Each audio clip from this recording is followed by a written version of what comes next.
रागाद्याक्षयमुपागता यस्य ब्रह्मा विष्णुर्वा हरो जिनो वा नमस्तस्मै हरो जिनो वा नमस्तस्मै। हर हृदय में रावण भी है, राम भी है। हर हृदय में रावण भी है, राम भी है। हर दिवस में सुबह भी है, शाम भी है। सोच कर अब तुम बताओ क्या चुनोगे। सोच कर अब तुम बताओ क्या चुनोगे। हर हाथ में प्रहार भी है, प्रणाम भी। हर व्यक्ति के पास के अंदर दोनों प्रकार की शक्ति है। तारक शक्ति भी हमारे पास में है तो मारक शक्ति भी हमारे पास में है। हमारा ये जो हाथ है, यदि हम चाहें तो किसी के खींच कर जोर से चांटा भी मार सकते हैं। तो किसी को हाथ भी तो जोड़ सकते हैं। चांटा मारने वाला हाथ अलग नहीं होता है और हाथ जोड़ने वाला भी हाथ है, ये अलग नहीं होता है। वैसे ही हमारे दिल के अंदर राम भी हमारे भीतर है तो रावण भी हमारे भीतर है, बाहर कोई नहीं है, दोनों हमारे भीतर है। जब हमारे मन के अंदर काम है, क्रोध है, ईर्ष्या है, द्वेष है, ये भावना जगती है, तुम्हारे भीतर का जो सोया हुआ रावण है वो अपने आप जगना प्रारंभ हो जाता है। जब हमारे मन के अंदर सत्य है, शील है, अनुशासन है, मर्यादा है, ये भावना आनी प्रारंभ होती है तो हमारा भीतर का राम है वह जागृत हो जाता है। सुबह आदमी उठता है तो सूर्य का प्रकाश एकदम प्रकाशित करता हुआ नजर आता है और शाम को सूर्य अस्त होता है, चारों तरफ अंधकार ही अंधकार व्याप्त हो जाता है। तो जैसा हम करेंगे वैसा हमारे को भरना पड़ेगा।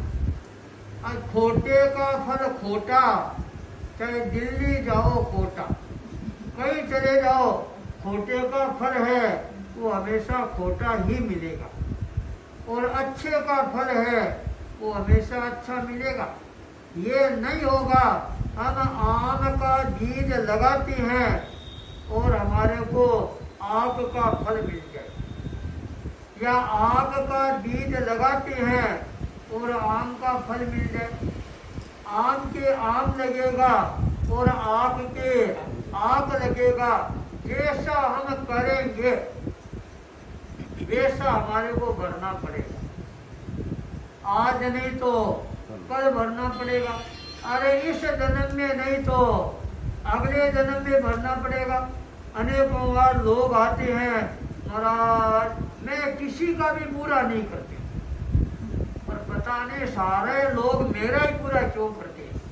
मेरा पड़ोसी बुरा, मेरी सास बुरी, मेरा पति बुरा, मेरा बेटा बुरा, मेरा वो बुरा, मेरा वो बुरा। अरे तू कैसी है, ये कभी देखने का प्रयास किया क्या? और तो सारे बुरे समझ में आ गए, पर खुद कैसा है ये समझ में आया क्या? खुद का दोष है वह किसी को नजर नहीं आएगा और दूसरों का दोष एक सेकंड के अंदर, अरे उसके चेहरे पर काला दाग है, उसके ये है, उसके वो है, उसके वो है। तो खुद का चेहरा कैसा है कभी दिखता है क्या? क्यों? हाँ, जब कहीं बाहर जाना होगा, पार्टी में, शादियों में और में, तब तो मन ठनकर और कांच के अंदर जाकर देख, हाँ मेरे जैसी तो पूरे कीर्तनागढ़ में कोई नहीं। उस समय तो कांच देख लेंगे, और जब क्रोध आता है उस समय कोई कांच देखता है क्या? उस समय चेहरा कैसा होता है कभी देखा क्या? देखने का प्रयास ही नहीं किया, जरूरत ही नहीं पड़ी। क्रोध और उसमें यदि कोई कांच दिखा दे तो मुक्की मारकर कांच को और फोड़ दे। तो जब आदमी बुरा काम करता है तब उसको पश्चाताप नहीं होता है, और जब उसका फल भोगना पड़ता है तब आंखें भर भर कर रोता रहे, हे भगवान तुमने ये क्या कर दिया। अब दुख भगवान देता है क्या? और दोष किसको देंगे? भगवान को। क्योंकि अड़ो धड़ो और भगवान पर पड़ो, क्योंकि भगवान तो कुछ बोलने वाले है नहीं। तुम गालियां दोगे तो भी भगवान कुछ नहीं बोलेगा, और तुम उनका पूजा पाठ करोगे तो भगवान कुछ नहीं बोलेगा। इसलिए कोई भी काम हो और भगवान पर छोड़ना। पर ये आप बिल्कुल फिक्स मानो, जैसा करोगे वैसा भरना ही पड़ेगा। महाभारत का भयानक युद्ध चल रहा था। दुर्योधन भीष्म पितामह के पास आता है और कहते आप कर क्या रहे हो? लगता है आप तन से मेरे साथ में खड़े हो पर मन से आप पांडवों के साथ में खड़े हो। देखो मेरे बड़े बड़े योद्धा है, उन सारे युद्धों को अर्जुन भीम मार दिया और आप कोई एक्शन ही नहीं ले रही हैं। उस समय भीष्म पितामह को कह रहा दुर्योधन मैं तेरे साथ में तन से मन से सब खड़ा हूं, और फिर तू ऐसी बात करे तो एक जन्म पूर्व जो मैंने कर्म किए थे वो कर्म आज मेरे उदय में आए। हम कब कौन से कर्म करते हैं, कब उदय में आती हैं, ये किसी को पता नहीं लगता।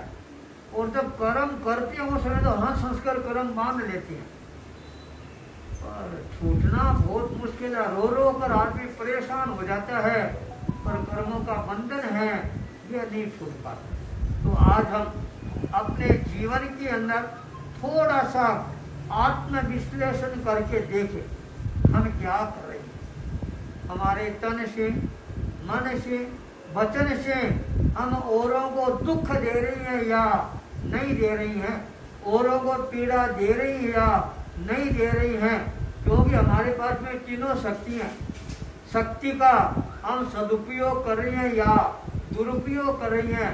यदि दुरुपयोग कर रही हैं उसको बंद करके शक्ति का सदुपयोग करो, अच्छे काम में लगाओ, अच्छे व्यवहार के साथ हम आगे बढ़ेंगे। हमारे जीवन के अंदर कल्याण का मार्ग है वह अपने आप ही प्रशस्त होना प्रारंभ हो जाएगा।